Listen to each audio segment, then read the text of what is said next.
Welcome everyone to another MandoLessons Live, noon Eastern Standard Time on Saturdays. Looks like there's tons of people in the chat already. Great to see it. We got Denise from Michigan. Good to see you, Denise. All right, Tel Aviv, the Palmetto State. I don't know what the Palmetto State is. But Huh, that is a that one's stumping me. I'll think about it. But in any case, we got New Jersey, Georgia, Idaho, Texas. Howdy doody from the Pelican. Good to see you. England, Ohio, Plymouth, Massachusetts, Nova Scotia, Wisconsin, California, Jerusalem, Ontario, Canada, Arkansas. Awesome. Great to see you all. Thanks for showing up.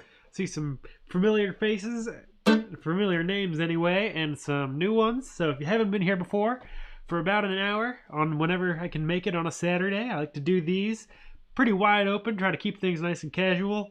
If people have questions, I love hearing what everybody's working on with mandolins or music in general. Love answering any questions you might have. Love hearing kind of where everybody's at. Yeah, I'll play some tunes. I'll take requests. I only do stuff that's not copyrighted, so it doesn't get copyright strikes on my YouTube channel. But other than that, if I know it, I'll play it. Hope you're all having fantastic Saturday mornings or evenings or whatever time of day it is in your part of the world. That first tune I played was called Old French. There's a lesson for it on the website. It's a great New England tune in the key of D. Kind of goes to the key of A in the B part, but you could think of it going to the 5 chord. In any case, one of my favorite tunes, great for contra dances. It's all too many good tunes out there in the world. All right, catching up with the chat a little. Oh, South Carolina, Chip, you got me stumped. Cool. Andrew, thank you so much for the super chat donation. Those really help me keep doing these live streams and putting out lessons on the website every week. So donations either through the YouTube super chat system, or there's links in the description for a couple ways to donate over at my website. Always appreciated, but totally voluntary. Only do it if you feel like it. It's always, my stuff will always be free. Rick from Michigan. Little Girl of Mine in Tennessee from the Pelican. It's a good request. Maybe I don't know any of the words. Maybe I'll play a little bit of the melody though. That'd be a fun one. Bayou State, awesome. From Audie. James says cold and snowy Michigan. Wow, alright, I'm up in Maine and we don't have any snow yet. It's kind of flurried a couple times, but nothing's sticking at this point. It's kind of rainy today and cold. JN says, watched the first 3 double stop lessons and they were great, but I'm struggling with pick direction. I have a hard time getting the pick smoothly through both strings especially. Cool. I think with pick direction, one of the biggest things you can do is really get your right hand. I'll often talk about it as like a motor, or I call it the wooga chucka, but you know, even if you're just muting the strings and playing rhythm, it's going to be really helpful just to get your right arm moving, keep everything nice and relaxed, a little bit of wrist movement, a little bit of elbow, a little bit of forearm, and then you can turn that into open strings.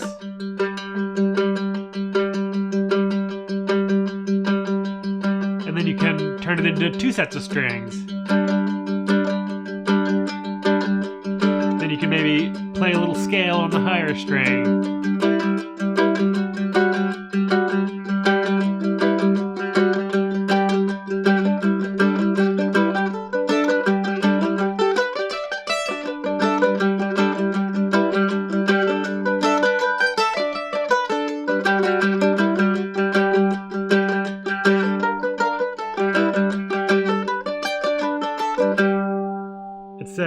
Okay, on the upbeat. Yeah, so that's definitely, I mean, so you said going through both sets of strings on the upbeat or an upstroke. I think in general, the most important place to put a double stop is on the downbeat, because it really, double stops add a great weight to kind of the beat and gives it a little bit more swing. So that's something to practice, is doing both individually. So just on the downbeat, you have down through 2, up through 1. And I would say I probably do that most of the time. But it's good to practice both, where you're going down through both and up through both. So 1 only on the downbeat would sound like this.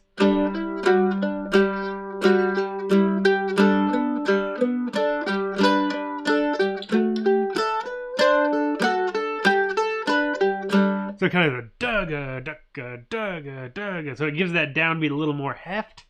And on all the beats, it's going to sound like this.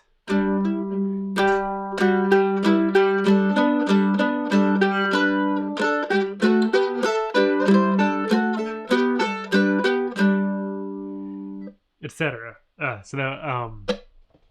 So I think practicing both slowly and taking them out of context, a lot of it's in your right hand. It's almost all in your right hand. And just getting comfortable. You know, we spend so much time in the beginning focusing on just playing one set of strings and not hitting any of those other strings. It's going to take a little bit of time to figure out how to get your right arm to move in a way that's going to allow you to play two sets of strings and get those double stops clean and where you want them and when you want them.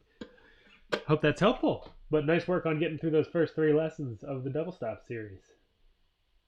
Got a request for Maple Sugar. That's a great tune. I can never remember how that one goes. Oh man, and super chat donations are flying in left and right. Thank you so much, Chip, for the super chat donation. And Daniel and Janine. I hope I'm saying your name right, Janine. But I really appreciate all of those super chats. It really helps things keep moving. So couldn't do it without you. Cool. Kevin said, just went over Old French. Learned it before but forgot it. Yeah, that's a good one. I love that tune. It's a great dance tune. Even cold in Florida. Panhandle, says Lawrence. All right, let's see. Moving on. I'm going to zoom in a little bit more here.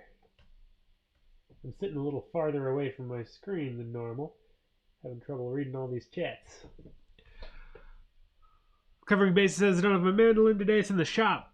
Getting restrung and set up. It was sounding kind of fuzzy. Yep, sometimes these things need to go to the shop. I just got a guitar back out of the shop, and there's nothing like getting something back after getting it set up and dialed right in. No better feeling in the world as far as I'm concerned. That might be a bit of an overstatement, but you know what I mean.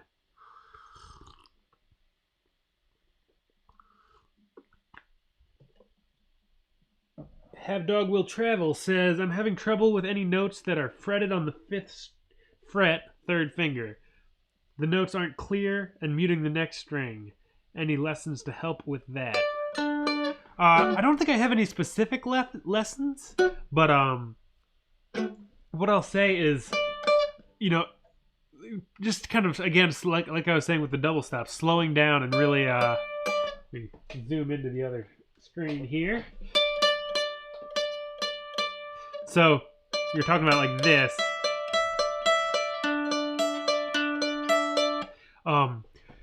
I think, you know, taking that out of context, maybe just in a little bit of a scale,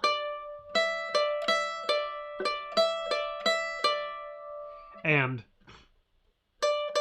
you know, because we're working in such a small amount of space, really taking the time to figure out our finger movements need to be really precise. And everybody's fingers are a little different shape and size, everywhere from small and skinny to large and thick. You know, everybody's got different size fingers, and you know, if you look at folks like Mike Marshall, he's got enormous hands and still manages to fly around the fingerboard very deftly and make it work. So it's really mostly about figuring out how to connect your hands to the instrument, going nice and slow, spending a little extra time just to figure out if you're getting a nice clean sound out of your instrument.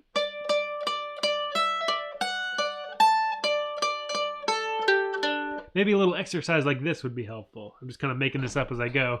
But the open string, and then the 5th fret, and then the next open, and then the 5th fret. So it'd sound like this. Maybe all downstrokes, just for the sake of it.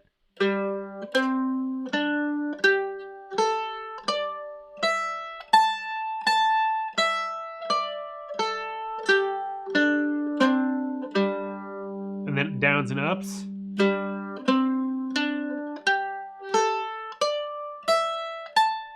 And see if you can hit that next open string while the 5th fret is still ringing.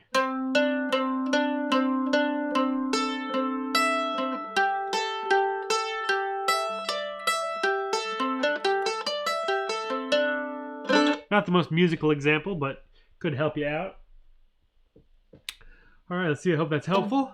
Recovering bassist says, I think pick direction is a real key on the mandolin in general. Definitely. I think if you can get a good sense of pick direction for reels and jigs, then you're really gonna have that. Once you get those kind of formulas into your right hand and realize what they feel like, you kind of don't need to think about it anymore. And when you do get off, it'll be that much more apparent, and you'll be able to sort of troubleshoot your own right hand technique.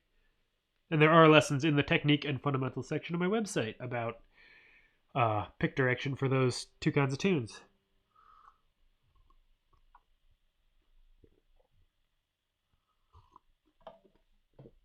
All right, more good news about instrument Asya. Apologies if I'm not saying your name correctly. Says they just got a new nut put on their mandolin, and now it's much easier to play. Yeah, especially at the nut. That's a really kind of delicate setup point on a mandolin because there's so much string tension, and if your nut is just a little bit high, it makes, especially that first fret, really hard to play. And then it gets a little easier as you go up, but also it's gonna mess with your intonation because you're kind of pushing the strings out of tune. So getting a nice setup at the nut is very helpful and can really make playing the instrument that much more comfortable. Oh, that's a great request. Josh says, can I do a lesson on Bonaparte's Retreat? That's a great tune. Yeah, I think I could do that. That's a fun one. And a common and popular tune.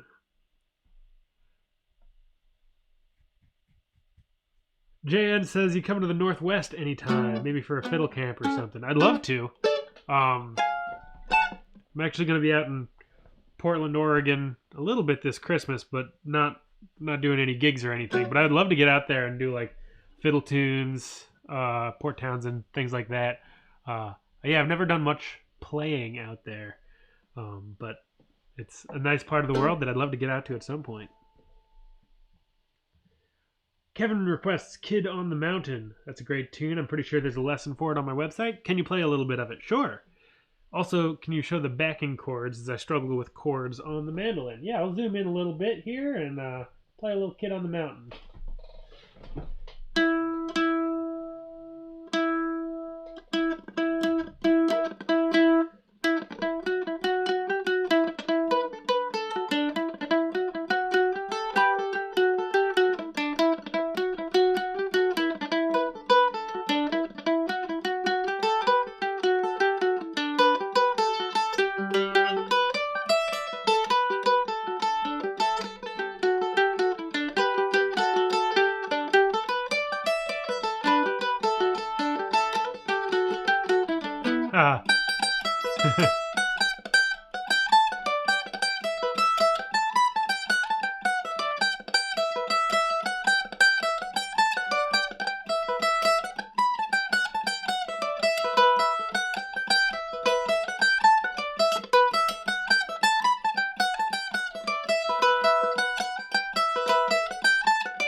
Here's some chord.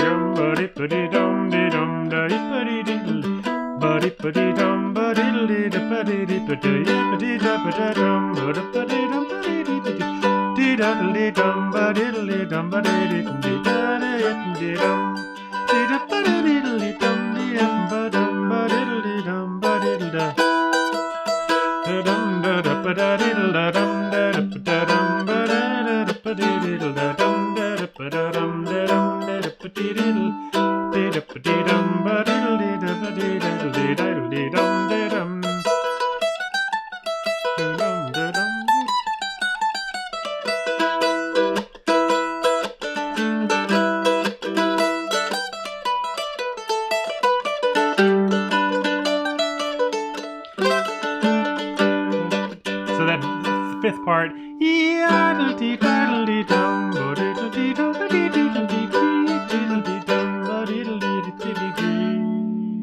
So it's a lot of E minor.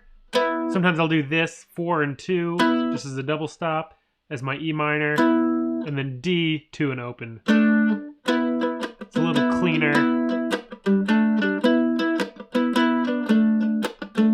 And then G, D, G is sort of the other variation. And usually I'm just not playing the E string, so it's open, open, 2, and then 2, open, open. And leaving off that E string because so much of the melody is on the E string. Great tune, a 5-part tune. There's a lot going on there, but there is a lesson on my website, I'm pretty sure, if you're interested in learning it. If there's not, let me know and I'll try to make one.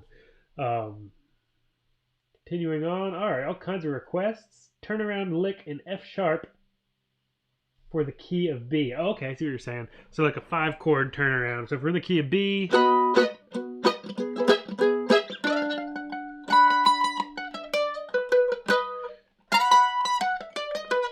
do something like that.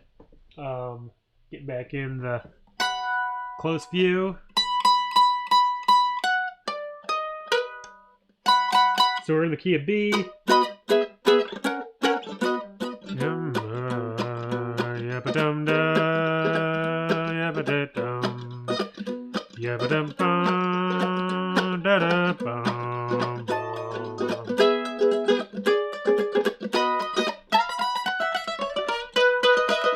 Kind of missed it there, but so if you're on the starts on, I have my middle finger on the 7th fret of the E string.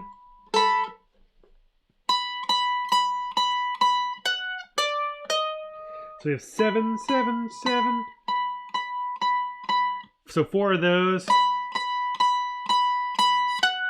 And then another. So 1, 2, 3, 4, 5. And then 9th fret on the D, A string.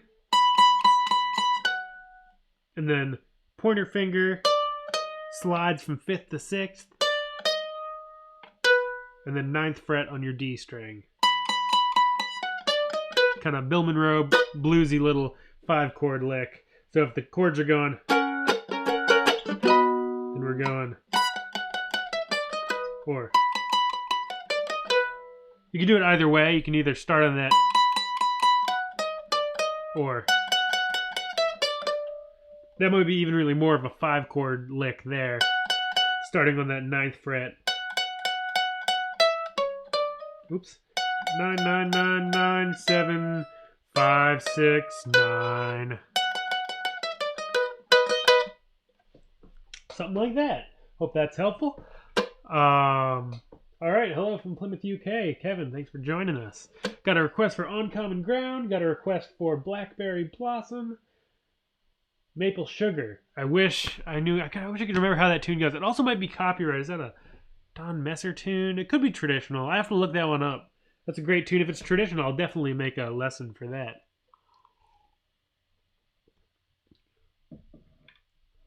Cool. JM just got a McClung. I've got one coming for my mandola in the mail. I'm very excited. Where's the Ellis? The Ellis is back in that green case. I don't know if you can quite see it behind me. Sitting in the corner there. Maybe I'll pull that out at some point. This thing was closest. All right. Wow. Thank you very much. Have Dog Will Travel.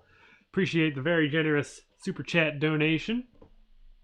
Thank you very much. Helps keep the things rolling.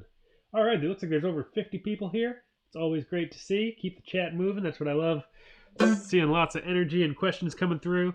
I apologize if I don't get to your question or your request. Things usually move fast enough that I start to lose stuff, but I'm doing my best, I promise. And if I keep ignoring you, just keep hammering it into the chat, and I'll get to it eventually. Yeah, Chip just said chips and sauce.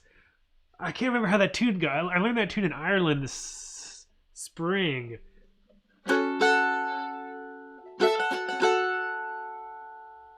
How does that go?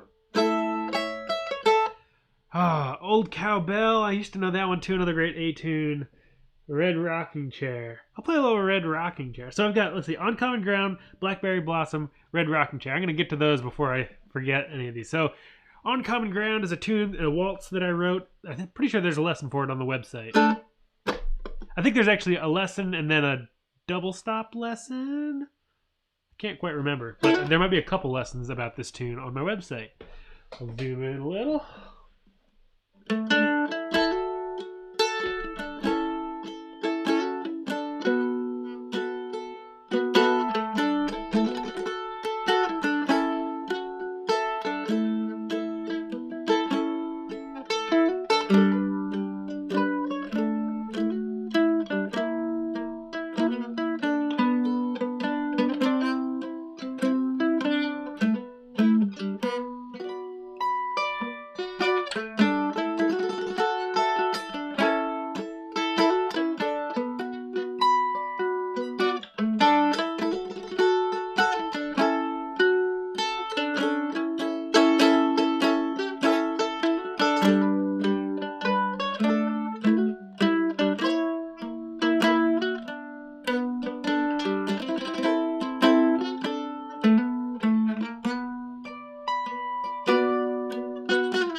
There's a little bit of On Common Ground, a waltz that I wrote.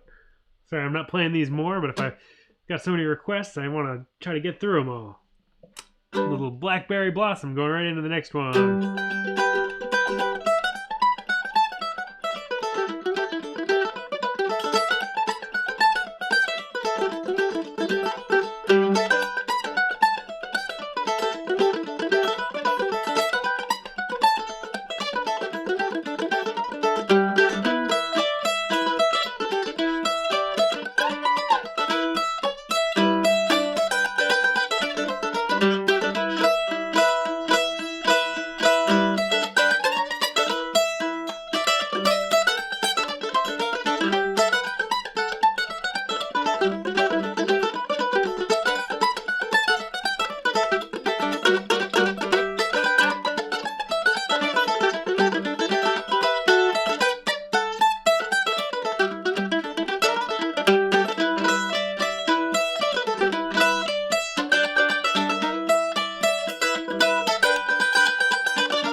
All right, a little Blackberry Blossom, and then there's another one in there. Oh yeah, what was the last? Red Rocking Chair? Yeah. So there's a couple versions of Red Rocking Chair. There's the maybe the original. I don't know if it's original, but the earliest one I can think of is the Doc Boggs recording, which is very modal and minor and kind of dark. Then there's also a very kind of pretty version. I'll play the pretty version. Don't know if that's the one you're looking for, but that's the one that's in my head.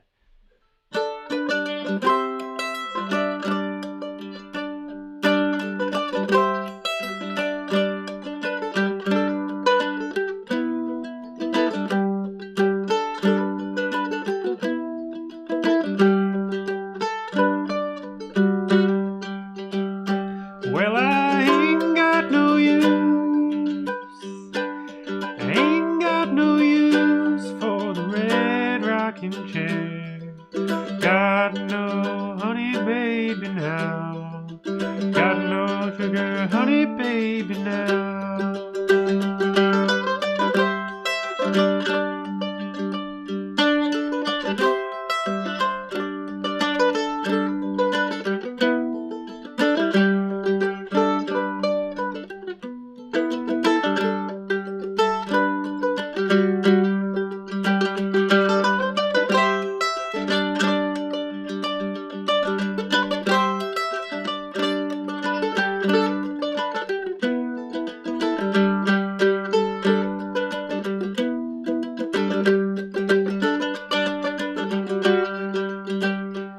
I laid her in the shade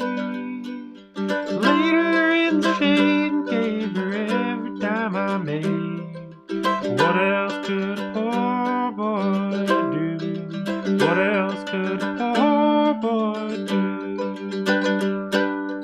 Who will rock the cradle? Who will rock the cradle? Who will sing that song?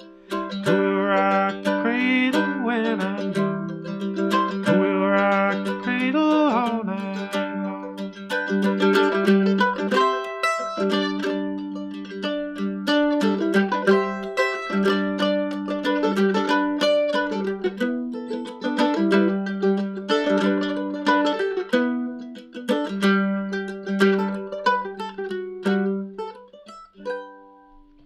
A little bit of Red Rocking Chair. Great song.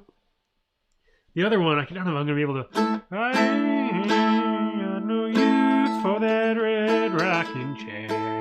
Got no sugar, honey, baby now. Got no sugar, honey, baby now. I sing that song. I will rock the cradle when you're gone. I will rock the cradle all night long. It's great. That's more of the Doc Boggs version. He does it on banjo, but a very different melody for the same lyrics. See if I can catch up with a little bit of chat. Whoa, all right, let's see. Neil Gow's Lament for his second wife. It's a beautiful tune. I don't know it off the top of my head, but I know that it's lovely, and I should learn it. All right, Recovering Bass says he's got a chromatic button accordion this week. Very cool. Trying to learn it for 2019. Yeah, gonna need some luck. Yeah, chromatic button accordions are very cool. My friend's got one, and I've played around with it a little bit. They're very cool machines. I think there's a website out there, and probably some YouTube videos on how to play them. It probably depends on if you got B system or C system.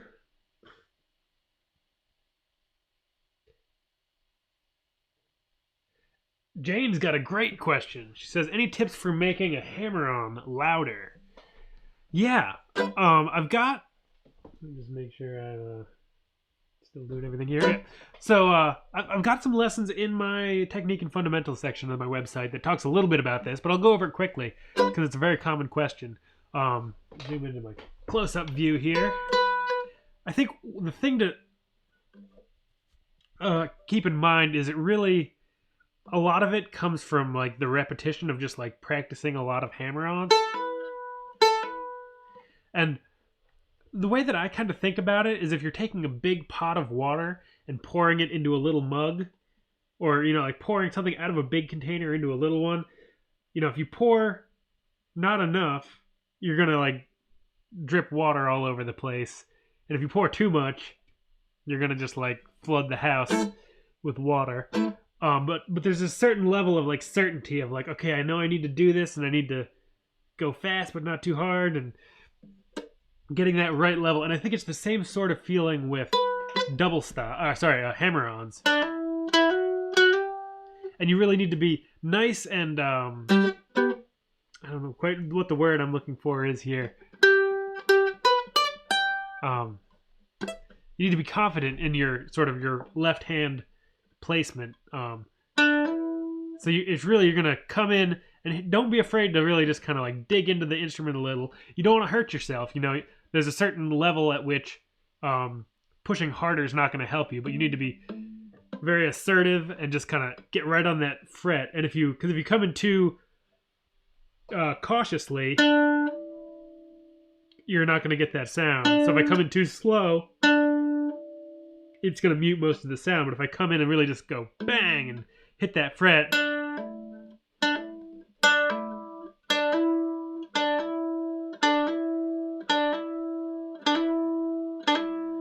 versus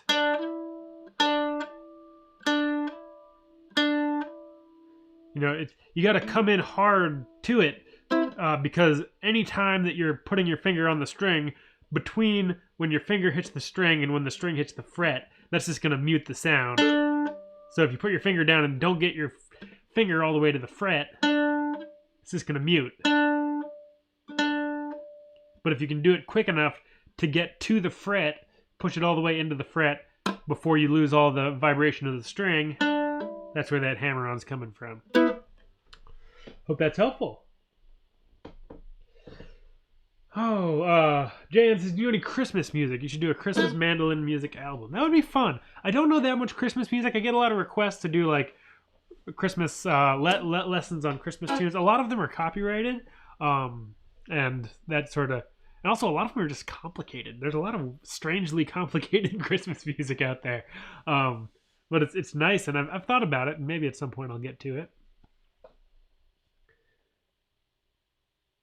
Daniel says, how much do you practice each day? It really depends, and it's changed sort of over the years. When I first got the mandolin, I was putting in a lot kind of more. Well, I don't know if it was more time. I think like I'll start by answering your question and then go off into my little tangent. I would say I probably have an instrument in my hands for about an hour a day. That doesn't involve like playing with other people, so I'm usually sitting around, and it's not always mandolin these days. Sometimes I'm working on guitar or tenor guitar, mandola, banjo, lots of kind of fun fretted instruments, but sometime with mandolin too. And I think at this point I'm just trying to get them all kind of to complement each other and learn from different instruments to make my playing of another one a little more informed. But there's times where I'll spend a couple hours. I mean, there's some days that I really like don't pick up an instrument, which is rare, but it happens. I think, in terms of the importance of practice, I think practice is definitely important. I think consistent, small doses of practice is the most beneficial. So, if you say like, okay, I'm going to play for 10 minutes a day.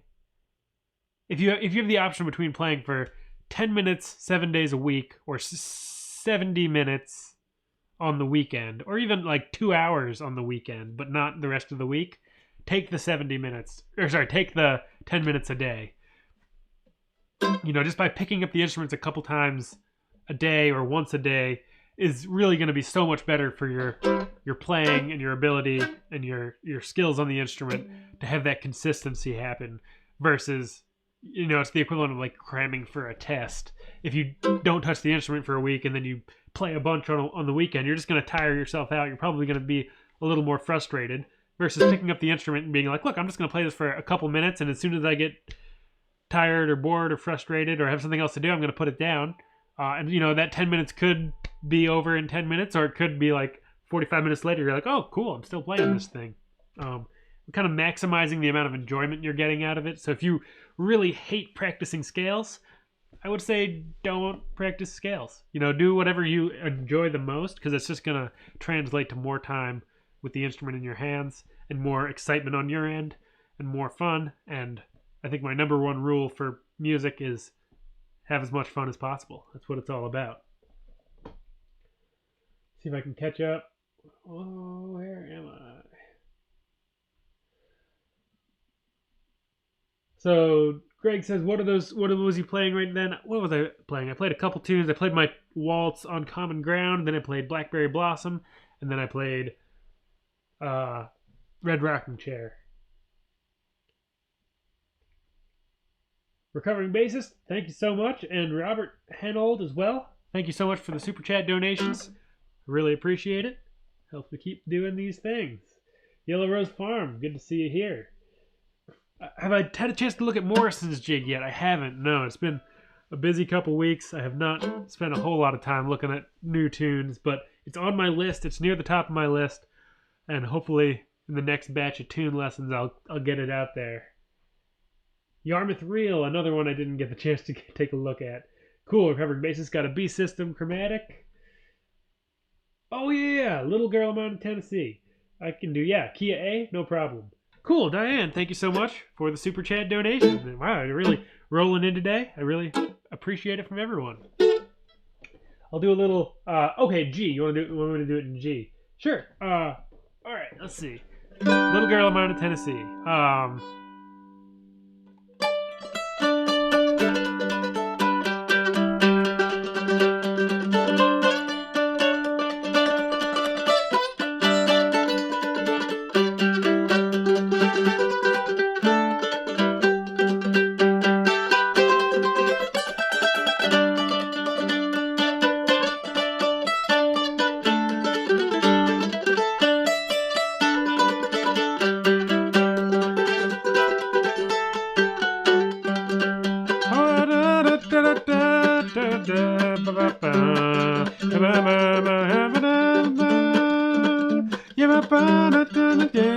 waiting for me at the gate.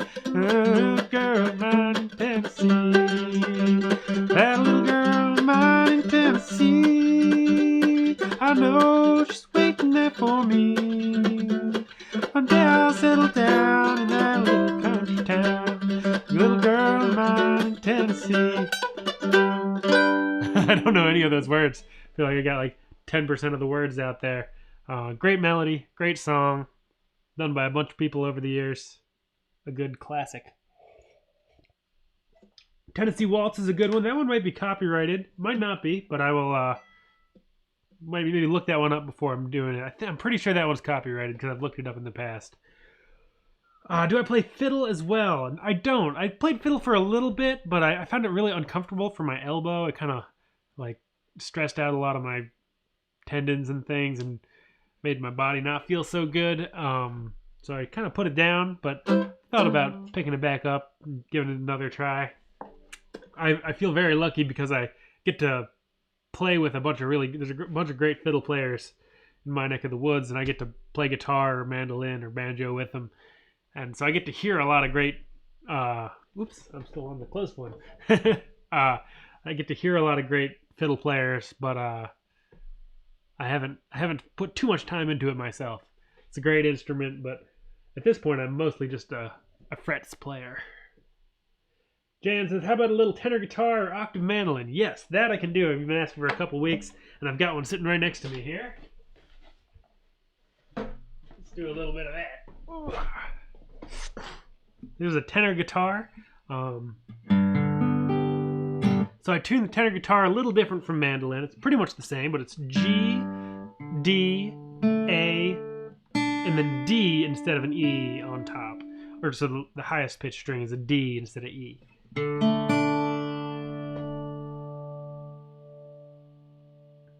Let's see. Play a little something. I'm gonna get a different pick. Alright, let's see.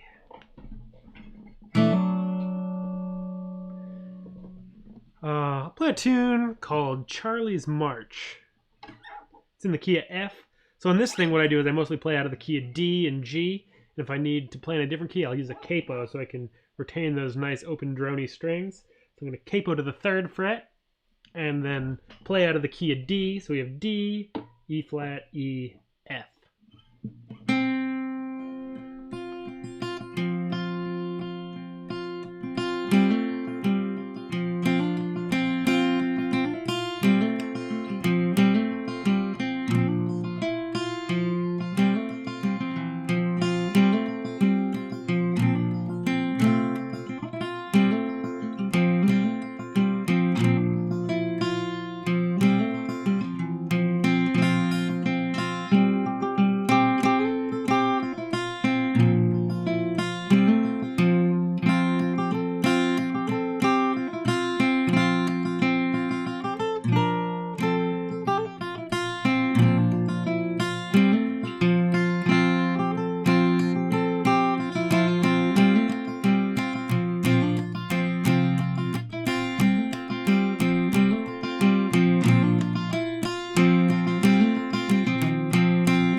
Charlie's March. It's great. I think it's initially a Scottish tune, and then I learned it from some folks at Maine Fiddle Camp. Lissa Schneckenberger, great Vermont-based fiddle player, originally from Maine, but learned it from her. And Issa Burke, who's a great fiddle player, guitar player, and singer in the great band Lula Wiles. And they learned it from, I think Issa learned it from Lissa, and Lissa learned it from Andy Cutting and Chris Wood, some great English musicians who play button accordion, fiddle, guitar. And they do it sort of in that realm. I've never heard it played, because I think it's a Scottish tune, but I don't think I've ever heard it played by Scottish musicians. If anyone has a link to point that out, that would be cool. All right, I'll catch up with the chat here a little bit. Dale says, I know the fiddle and mandolin tune the same, but I'm having trouble with the shorter scale of the fiddle. Any suggestions? I don't have much suggestions because I'm not a fiddle player. What I'll say is go to my friend's website, freefiddlelessons.com. It's kind of like the MandoLessons of fiddle lessons. There's not, she hasn't been doing it for 10 years, so there's not quite as many lessons, but it's a great resource. And I know you can get in touch with her that way. She's my bandmate, Julia Plum, great fiddle player. One of the aforementioned great fiddle players that I get to play music with all the time and feel very lucky to do so. Recovering Bassist says, do you use some of the same licks on the guitar or not so much? That's a good question. I would say I probably do. I'm less aware of what I'm doing on the guitar. I kind of have a pretty good sense of what I'm doing on the mandolin at any given time. But because the tuning is different on a 6-string guitar, unless you mean a tenor guitar. With tenor guitar, I play it somewhat similarly. I've really kind of, because it's got that D string, I really think of it as its own instrument and its own tuning and kind of play to those strengths. Each one has its own strengths and weaknesses. But yeah, I think it's definitely a good way, if you're starting on a new instrument, take what you've learned from other instruments and apply it to that new instrument, because it'll really kind of start you out nice and quick, give you something to get a handle on. But from there, I think it's a great project to really learn the strengths of that particular instrument and kind of bend your playing to what the instrument wants to an extent, so you really can get the most sound and style out of that instrument that it can offer. Lonesome Road. I don't know that one off the top of my head. So yeah, that was Charlie's March. Cool. Errol just got an octave mandolin tuned like this. That's going to be a lot of fun. Have fun with that one. If you're interested, I have a couple lessons, not very many, but tenorguitarlessons.com, all one word. I've got a kind of beginner series on this tuning. JN says, what brand of guitar is this? This is a Collings. Not sponsored by Collings or anything, but I really like this guitar. The other tenor guitar I had, so this is all mahogany top, back and sides. The other guitar that I have that I probably play more than this one is spruce top, mahogany back and sides. It's a Martin from the 60s. Very beat up, but I love the way it sounds. Cool, yeah. Errol says, do you have any lessons on that? Yeah, check out Tenor Guitar Lessons. Unless you're talking about Charlie's March. I don't think I have a lesson for Charlie's March, but I think the music is out there. Oh yeah, okay, octave mandolin. Yeah, check out tenorguitarlessons.com. I know there's also some books out there that I haven't read personally, but John McGann, the late great John McGann, I think had a great book on octave mandolin and bouzouki. Ooh, can I play the Rend on the tenor guitar? Sure. What do you do to warm up on the mandolin before actually playing tunes? That's a good question. Sometimes I just play slow tunes.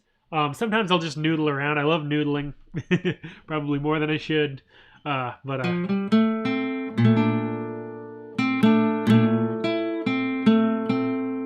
just kind of stuff.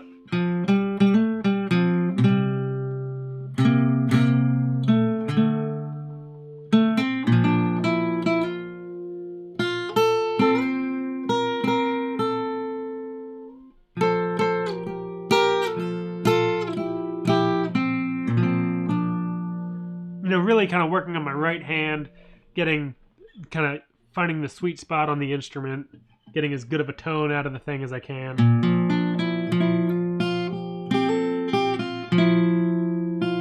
A lot of ringing chords.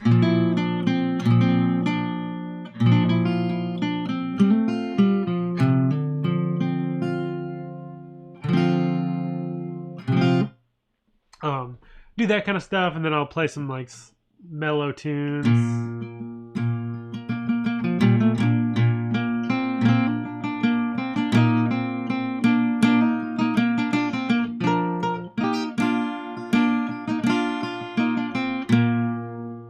And then sort of build up to some of the fast stuff. I often find, especially interestingly enough, at the beginning of these live sessions, I usually have just like set up my cameras and everything and haven't played mandolin yet today. And then I usually start with some very high energy number like Old French or something, and it can often I sort of like get into playing. I'm like, oh, feeling a little not warmed up because I'm playing this fast tune right off the bat and I haven't touched an instrument yet today. All right, I think I'm going to transfer into the next round of these things, a little tradition we've started of everybody playing a tune together. And in classic fashion, I have no idea what that tune is. I'll start looking it up, but if somebody else can tell me what it is, then I'll have a sense of what should be going on.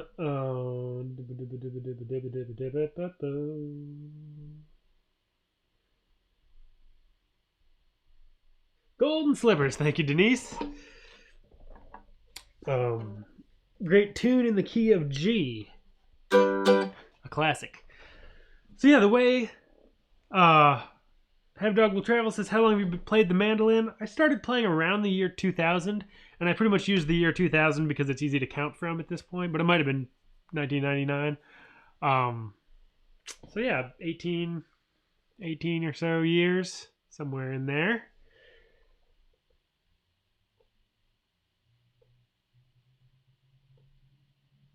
JN says, do you know where you can get an inexpensive tenor guitar? Looks like somebody requested said elderly. Yep. There's the one that I started out on is the Blue Ridge BR40T. Again, not sponsored or anything. Just love that instrument. You never know quite how they're going to come tuned, so you might need to get a little bit of work done. You can also ask whoever you're buying from it what the tuning is. Some of them come tuned CGDA, like a mandola or a viola.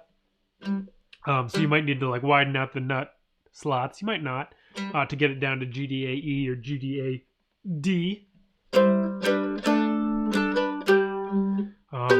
And yeah, that's a good one to check out. There's other ones out there. I've played like a gold tone that was pretty good. I really haven't played a tenor guitar that was terrible. There's something about them that are, I don't know, just fun. And I haven't played all the brands, but I try to get my hands on them if I see them around, just to try them out. Cool. So Golden Slippers, the way this works, if you haven't done one of these before, is play through it 4 or 5 times, something like that. Start out. We can both play the melody together. I won't go too fast.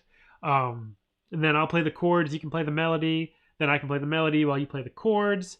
And really work on this tune at whatever point you are. If you're still learning the melody of the tune, great. Get as many notes as you can. If you got the melody down and they're looking for a further challenge, try adding some double stops or other ornaments. You can try adding a little bit of improvisation, whatever you want to do. But, you know, kind of try to push yourself a little bit and see if you can get this tune to another level. Whether you're just, even if this is the first time you've ever heard the tune, just see if you can figure out like a couple notes out of the tune. So this is Golden Slippers.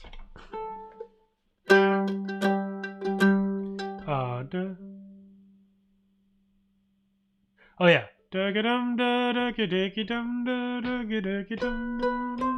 Maybe about there. 1, 2, you know what to do.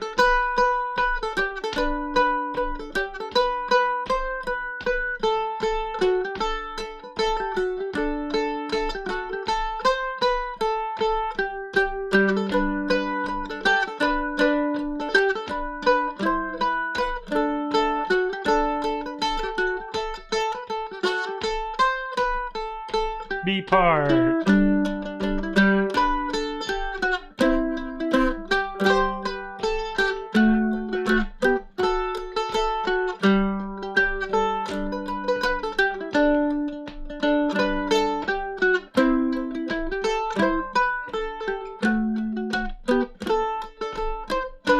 You take the melody, I'll play chords. G.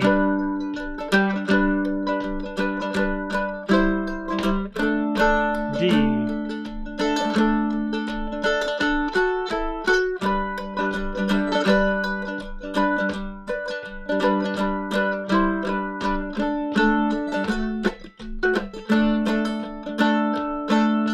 Here's the B part.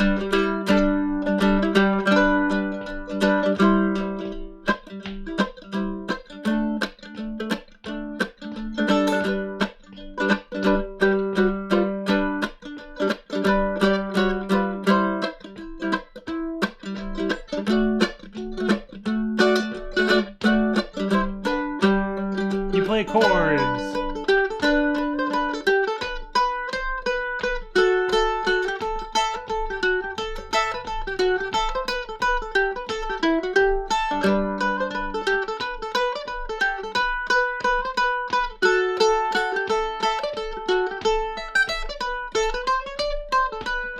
B part.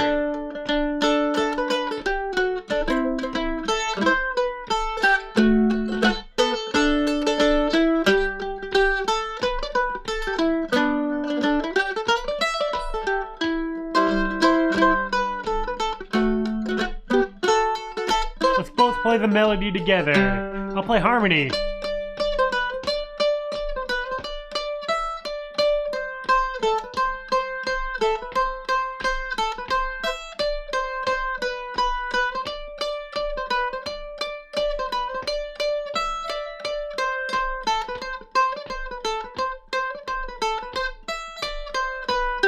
B part.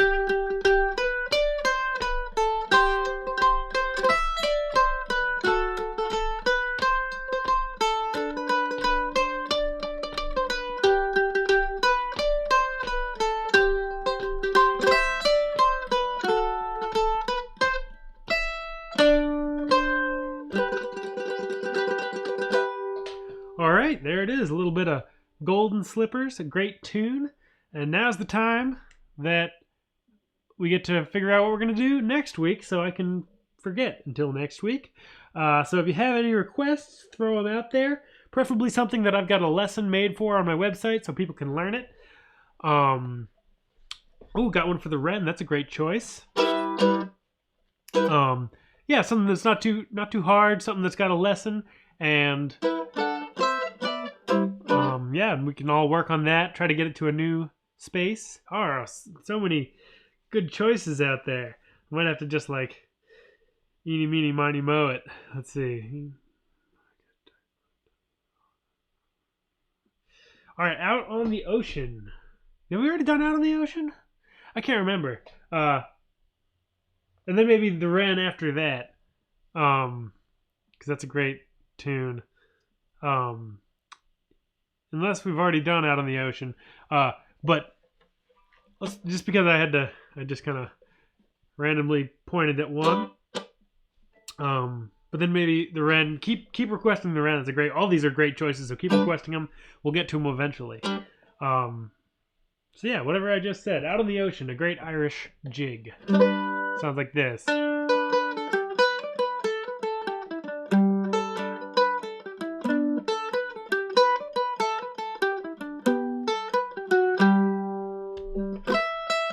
Here's the B part.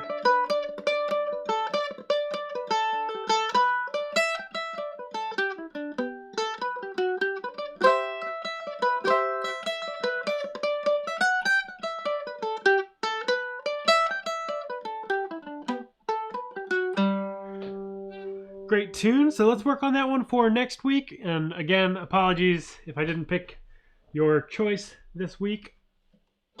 We'll get to it eventually. Just keep requesting it. They're all good tunes. I'm not avoiding any of them for any particular reason. There's just too many tunes, too little time. So let's see. I think it's about time I head off and get on with the rest of my Saturday. But thank you all so much for joining in this week. Great to see all the familiar names and some new ones too. And I will see you, I believe, next week. Let me just make sure I'm not lying to you. Yeah, I'll be here next week. See you then. If you haven't already, I think if you can hit the little, if you're subscribed to me and haven't hit the notification bell, I think if you hit the notification bell, you'll be notified when I start a live stream, if that's something you're interested in. But you don't have to. And I try to do these most Saturdays, but I can't make them all. But it's great to see y'all, and have a great weekend. Keep on picking. Bye-bye.